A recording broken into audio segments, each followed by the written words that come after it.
তো বন্ধুরা, এই মুহূর্তে একটি বড়সড় আপডেট উঠে আসছে। আপনারা সকলেই জানেন আজকে চাকরি প্রার্থী যারা রয়েছেন 2022 সালের টেট উত্তীর্ণ তাদের সঙ্গে সভাপতি গৌতম পাল মহাশয়ের কিন্তু আজকে বৈঠক হওয়ার কথা ছিল এবং সেই বৈঠক কিন্তু সম্পন্ন হয়েছে 3টে নাগাদ। এবং তাদের সঙ্গে কি কথাবার্তা হয়েছে, 50,000 শূন্য পদকে কেন্দ্র করে আদৌ কি নোটিফিকেশন পাবলিশ হবে নাকি হবে না, সেই নিয়ে চাকরি প্রার্থীরা কি জানাচ্ছেন বিস্তারিতভাবে আমরা জানবো। তো তারা কি জানাচ্ছেন চলুন জেনে নিই। তার আগে আপনাদের সকল ভিডিওটি প্রথম থেকে শেষ পর্যন্ত দেখুন এবং ভালো লাগলে অবশ্যই একটি লাইক করে দিতে ভুলবেন না। তার আগে বলি বন্ধুরা, আপনারা যারা আমাদের চ্যানেলের সাথে যুক্ত আছেন তারা জানেনই এই চ্যানেলের প্রত্যেকটা ভিডিও কিন্তু দরকারি, তাই কেউ এখনো যদি আমাদের চ্যানেলটা সাবস্ক্রাইব করে না থাকেন তাহলে অবশ্যই আমাদের চ্যানেলটা সাবস্ক্রাইব করতে ভুলবেন না এবং পাশে থাকা বেল আইকনটি ক্লিক করে দেবেন যাতে নতুন আপডেট আসলে আপনার ফোনে পৌঁছে দিতে পারে। আমরা এই চ্যানেলে কিন্তু প্রত্যেকদিন নতুন নতুন লেটেস্ট আপডেট নিয়ে আসছি সরকারি এবং চাকরি রিলেটেড। তো তার জন্য অবশ্যই আমাদের চ্যানেলটা সাবস্ক্রাইব করে দেবেন এবং পাশে থাকা বেল আইকনটি ক্লিক করে অল নোটিফিকেশন করে দেবেন। আজকের সভাপতি মহাশয় বৈঠকের শুরুতেই তিনি বলেছেন, আমি অলরেডি এই রিসেন্ট কিছুদিনের আগে পদক্ষেপ করেছেন। আর উনি শিক্ষামন্ত্রী এবং শিক্ষা দপ্তরের সাথে কথা বলেছেন, আজকেও উনি কথা বলেছেন। তো শিক্ষামন্ত্রীর নির্দেশেই উনি আমাদের সাথে বৈঠকটা করছেন। আর নিয়োগের যে প্রসেসটা রয়েছে সেই প্রসেস অনুযায়ী শিক্ষা দপ্তরে পাঠানো হয়েছে। এবার শিক্ষা দপ্তর সম্পূর্ণ শূন্যপদটা পাঠাবে, তারপরে নিয়োগের নোটিফিকেশন শুরু হবে। এবার বিষয়টা হচ্ছে গিয়ে আরও একটা যেটা আইনি বিষয় রয়েছে যে 2022-এর মামলাটা প্রত্যেকে জানো যে ওই মামলাটা শুনানির তারিখ ছিল নির্দিষ্ট, কিন্তু এখন কোনো তারিখ পড়েনি এখনো পর্যন্ত। এবং ওই মামলাটা আমরা কেন বলছি, কারণ ওই মামলায় যারা যারা বর্তমানে চাকরি পেয়েছে সবাই হচ্ছে গিয়ে শর্ত সাপেক্ষে চাকরি পেয়েছে। ওই মামলাটার অর্ডারে এরকম বলা আছে সুপ্রিম কোর্টে যে যতজন জয়েনিং করবে এই প্যানেল থেকে সবাই সাবজেক্ট টু আউটকাম হিসেবে।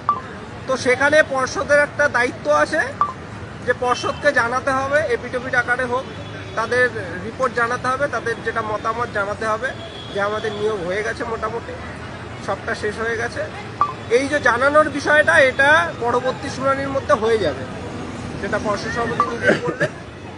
তো সেটা হয়ে যাবে, আর কোনো হাইকোর্টের যে বিষয়গুলো রয়েছে তার জন্য কোনো বাধা নেই। শিক্ষা দপ্তর থেকে পেলেই তারপরে শুরু হয়ে যাবে। আর প্রত্যেককে বলবো যারা গতকাল আসেননি, কালকের আমাদের অনেক কিছু করার জায়গা ছিল, আমাদের আরো ফলপ্রসূ শিক্ষা। তো আগের দিন যেটা আমরা মুখ্য সচিবকে মেল করেছিলাম যে শিক্ষামন্ত্রী আর শিক্ষা সচিব কোনোদিনও আমাদের সাথে বৈঠক করেননি, সেই বৈঠকটা কিন্তু আমরা ফলপ্রসূভাবে করাতে পারতাম যদি সবাই আসতে পারতেন। সরকার নেগোসিয়েটের জায়গায় তখনই আসবে যখন আমরা বেশি সংখ্যায় আসব। তবুও পর্ষদ থেকে আমাদের কাছে বার্তা গিয়েছিল এবং আমাদের যে দাবি সেই দাবি মুখ্যমন্ত্রীর কাছে পাঠাবেন বলে আশ্বাস দিয়েছিল এবং আমাদের রিসিভ কপিও দিয়েছে যে সেটা যাতে পৌঁছাবে। এমন না যে আমরা দিয়ে দিলাম পুলিশ প্রশাসন নিয়ে নিল, শুধু এখানে শেষ হয়ে যায়নি, পুলিশরা আমাদের রিসিভ কপি দিয়েছেন প্রমাণ সহ যে এটা পাঠানো হবে। তো সেটা মুখ্যমন্ত্রীর কাছে আমাদের দাবিটা যাচ্ছে। আর পর্ষদ থেকে আজকে আমাদের বৈঠকের জন্য ডেকেছিল, আমরা বৈঠকও করলাম এবং পরবর্তীকালে পর্ষদের সাথে আরও আলোচনা হবে।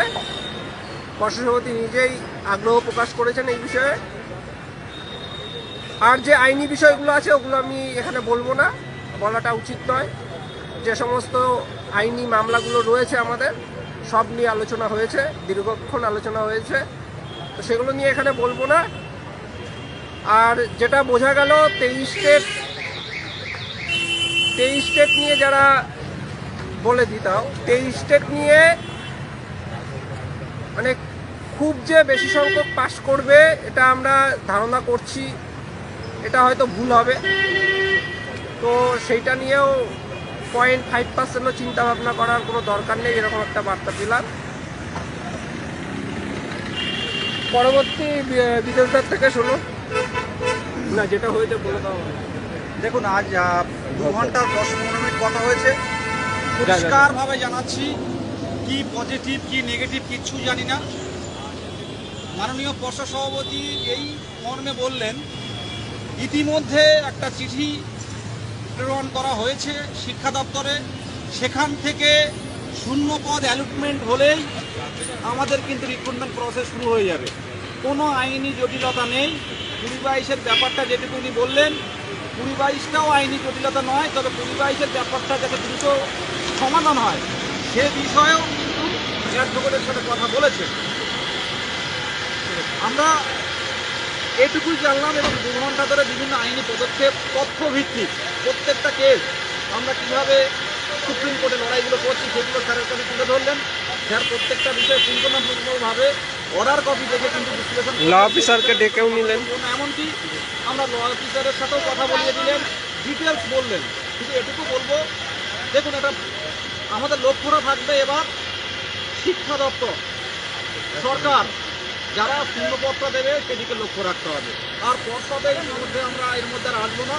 পর্ষদ আমাদের আসার পর্ষদের যেটুকু কাজ সেটুকু কিন্তু করে দিয়েছেন এবং ইতিমধ্যে উনি কি আপডেট হচ্ছে সেটা কিন্তু আমাদেরকে জানাবেন বলে দিয়েছেন। যে কি আপডেট আসছে আমরা কিন্তু আপনাদেরকে জানাবো।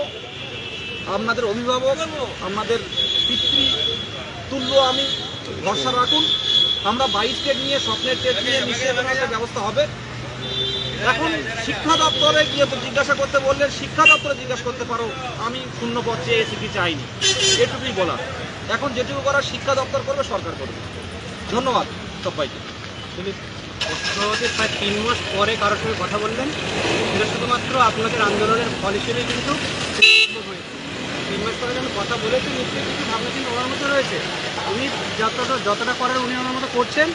এরপরে বাকি যেটা আমাদেরকে সরকারের প্রতি এবং শিক্ষা দপ্তরের প্রতি আমাদের আন্দোলন কিন্তু জারি রাখতে হবে, কারণ আমরা চাই 2022-এর যারা রয়েছে তাকে আন্দোলনের বিষয়টা বলে দাও যে এত পরিষ্কার কথা বলছি, আমরা আবারও বলছি এখনো শূন্য আমরা আছি। কোনো আন্দোলন থেকে কিন্তু প্রতিরোধ থেকে পিছিয়ে আসেনি।